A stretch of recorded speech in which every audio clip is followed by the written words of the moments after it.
Is Elo Hell real? Many high rank players say it isn't, and while I believe there is some merit to the idea, I tend to agree with them on this topic in general. And I was hard stuck silver for the longest time. It won't be easy to get out of the rank you're stuck in, but it is possible. For reference, I was stuck in silver from episode 2 of Valorant all the way till this last act.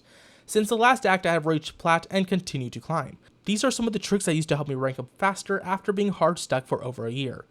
Now, the advice I give is not going to be very mechanics based. You can see many different mechanics tricks from many different places, and the agent that you use might require you to learn different ones. This is more so the different advice I would give based on how to learn the stuff faster and the mindset that you should be in order to rank up faster. At least from my personal experience, what I found helped me.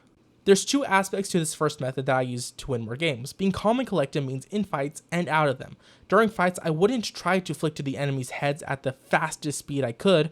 If I did this, I was much more likely to overshoot the enemy and miss my first shots. I started being more careful and spending a bit more time trying to get my first shot accuracy higher. And while this felt like it took longer, it didn't take any longer than it would take me to adjust if I missed my first shots.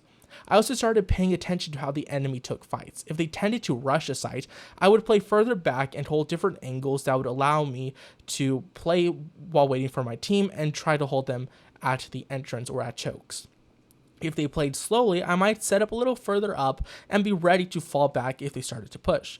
The other aspect of this method is to work on not tilting. Yes, the goal is to rank up, but that shouldn't cause you to tilt when a match isn't going your way, especially in the first half. I've had teams that were failing miserably in the first half, but switching sides allowed us to win the match. We went from everyone going negative to some having really high KD ratios. And remember, you can't win every fight, but keeping your mind calm allows you to assess the situation and make needed adjustments that you might miss if you are raging.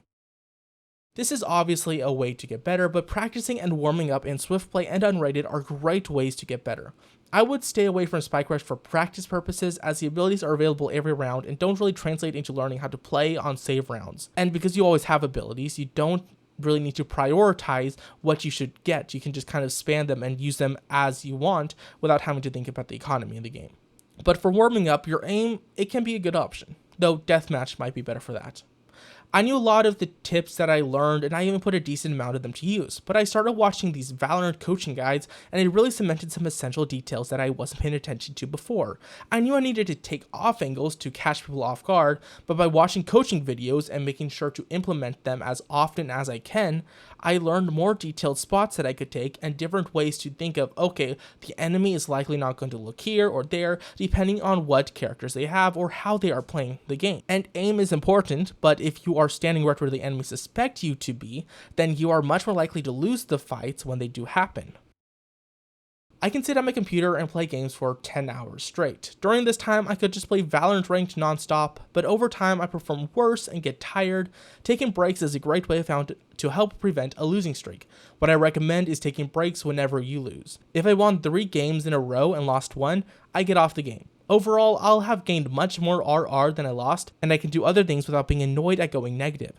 If I lose the first game, I might log off or I might play one more game and just to see how the day might go. And if I lose that game, I'm going to just log off so I do not get on the losing streak that ends up tilting me. Overall, there are a lot of tricks to learn in Valorant, and there's a lot of advice that you can follow. But the best one is to constantly worry about your own improvement and work on adapting to situations.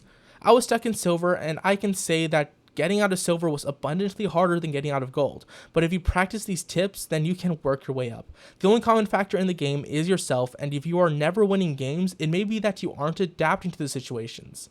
And yeah, Elo Hell exists in the sense that silver players range anywhere from trash to Radiant Smurfs, and that can be annoying, but that's how it is at the end of the day. So thanks for watching, and have a great day.